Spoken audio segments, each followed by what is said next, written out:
Proxmox networking looks intimidating at first, but once you understand the way it truly works, it's actually pretty simple. And most people get into trouble because they change things before they understand what they're looking at. In this video, we're going to look at how everything is configured so you'll understand bridges, NICs, VM network devices, and VLAN tags well enough to make changes confidently without losing access.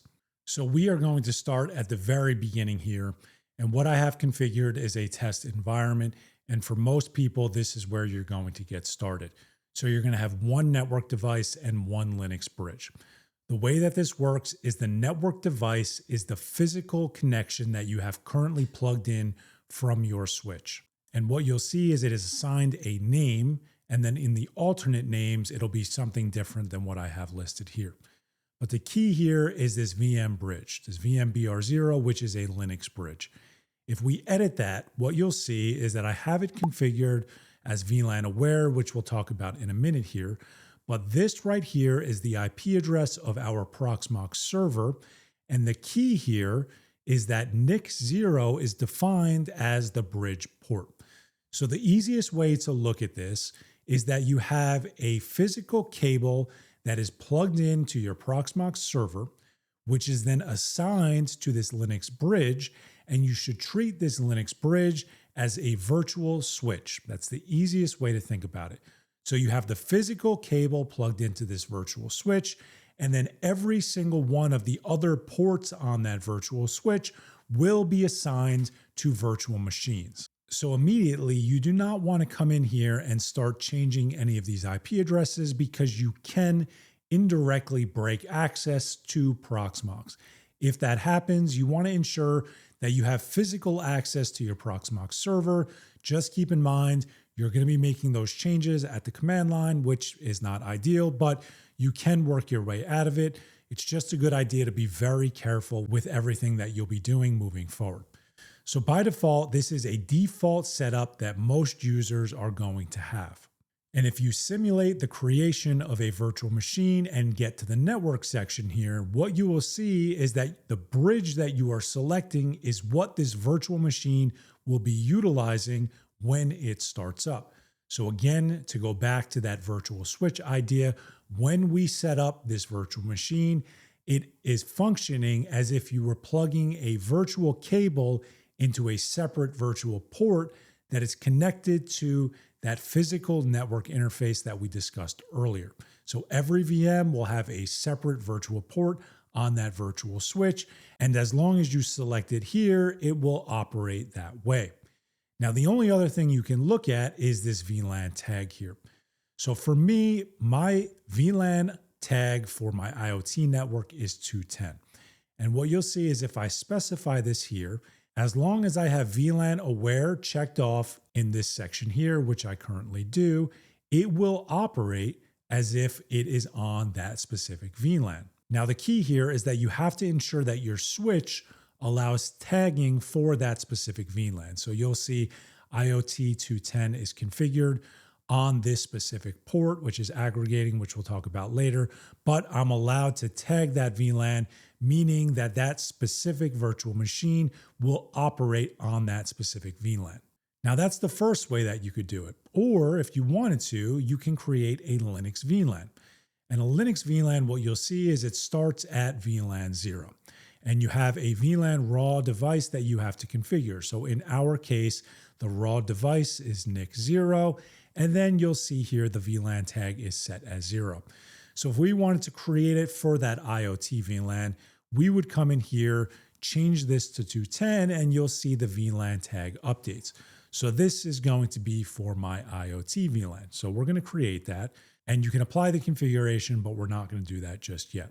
So this Linux VLAN that has just been created currently is not doing anything. But let's say we wanted to create a new Linux bridge that is only for that VLAN. What you can do is come in here, create a new Linux bridge, and then in the bridge port, you would type in VLAN 210. And then what that is saying is that anything that is connected to VMBR1, which is any VMs that we have configured, will operate on that specific VLAN. Now, it's important to note that IPv4 as well as gateway. You're not going to configure any of this. The only thing that gets an IP address is VMBR0 because that is what our Proxmox hypervisor is using for networking. So if we create this and then we apply this configuration, if I was to go in and create a virtual machine on VMBR1, it would exist on our IoT VLAN, which is currently configured as a Linux VLAN inside of Proxmox. So there are two ways to manage VLANs. This way I find to be cleaner. That's why I generally like to do it this way, but you don't necessarily have to do it that way. So the next thing to discuss is bonding. So this is my current Proxmox server, and we're going to edit this. And what you'll see is that I have bond 0 configured, and I'm using LACP, but I have two slaves configured. So I have two cables that are currently plugged in to Proxmox from my switch. They're both of these here. They're defined over here. So they're both configured as slaves, and I'm utilizing LACP. So it's kind of like two lanes on a highway. If you're not sure what LACP is, you could look it up. But the idea is you're utilizing both connections. You're not only utilizing one. Let's say you did only want to utilize one. Well, you would change the mode from LACP to active backup. Then the primary connection would always run through one of them. And if it was to go down for whatever reason, it would switch over to the backup. So you have different options that you can utilize here. I am currently utilizing LACP. The only thing you have to be aware of is that your switch has to be configured as well to utilize LACP. So what I am doing is I am aggregating ports 1 and 2 on my switch, and then those ports inside of Proxmox are configured as a Linux bond in an LACP mode. So this is a little more advanced. Most people are not going to do this, but that's how I have it configured. So while we're here, this is, I wouldn't say an advanced setup, and I also wouldn't say it's a beginner setup. It's somewhere in an intermediate area. So let's talk through this. So I have multiple physical network connections currently that are plugged in. For my VMBR0, rather than using a physical connection as we did on our test environment, it is configured with bond 0. So bond 0, again, is our Linux bond that is connected back to two of our physical connections, which is aggregating on our switch. And then this VMBR0 is utilizing that connection. So we still have our same virtual switch that we talked about earlier. The only difference is that the physical connection to that is utilizing a bond rather than utilizing an individual network device. So that's VMBR0. VMBR1 I have configured as my cluster network. Now this is a 2-node Proxmox cluster. I have a video on how I set this up. I will leave a pop-up for that now if you're interested. For most people, you're not going to have this, but if you are utilizing a cluster, you can separate all of that cluster traffic into its own Linux bridge, which is exactly what I did. That video goes over the whole setup. But for everything else here, what you'll see is I have VMBR2, Cloudflare, as well as my WunderTech network here. And both of these are set up as VLANs. So these are configured as Linux VLANs. The port on this Linux bridge is then configured as that VLAN. And then these are set up with virtual machines so that they are operating on this specific Linux bridge.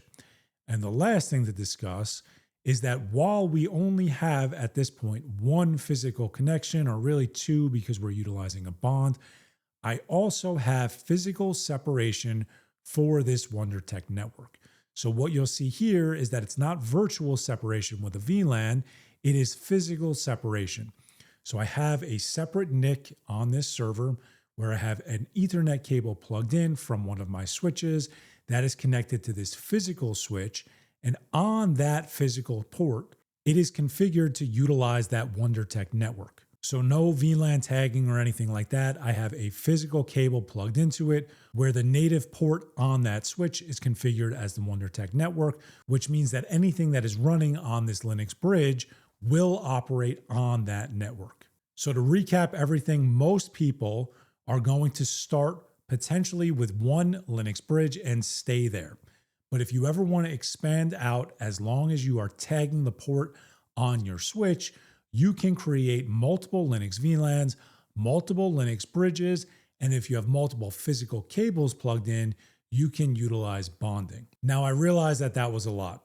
So I tried to highlight what you could do rather than what you should do, because depending on your setup, there are better or worse ways that you can do things. The key here is to really ensure that you have physical access to Proxmox before you start making networking changes, because you can quickly break things.